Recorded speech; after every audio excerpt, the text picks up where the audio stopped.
एक दिन आदम अलैहिस्सलाम गहरी नींद में थे। हदीस में ये बयान आता है कि अल्लाह ने आदम अलैहिस्सलाम की बाईं पसली से एक हस्ती बनाई, हजरत हव्वा अलैहिस्सलाम। सही बुखारी।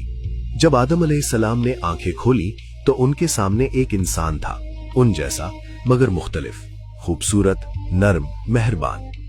कुरान इस मोहब्बत को इन अल्फाज में बयान करता है, वही है जिसने तुम्हें एक जान से पैदा किया और उसी से उसका जोड़ा बनाया ताकि वो उससे सुकून पाए।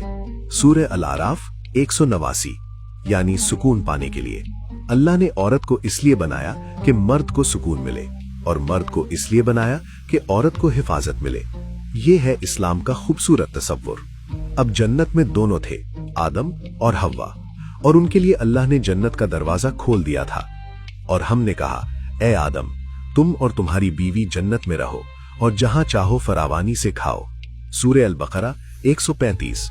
यानी जितना चाहो, जब चाहो, बिना रोक टोक खाओ। कोई पाबंदी नहीं, कोई कीमत नहीं, कोई थकावट नहीं।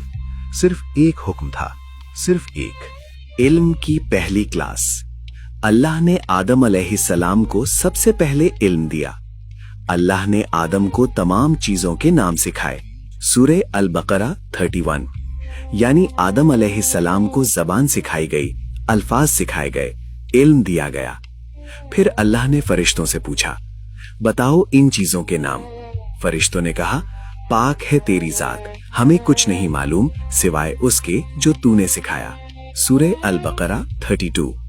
और आदम अलैहिस्सलाम ने एक एक चीज का नाम बताया। फरिश्ते हैरान रह गए। हजरत आदम और हव्वा अलैहिमुस्सलाम जन्नत में आजादी से घूमते थे, जन्नत के बागों में, नहरों के किनारे, फलों के दरख्तों के नीचे। जन्नत में वक्त का एहसास अलग होता है। वहां थकावट नहीं होती, भूख तकलीफ नहीं देती, प्यास सताती नहीं। फरिश्ते उनकी खिदमत में हाजिर थे। अल्लाह से सीधा बात।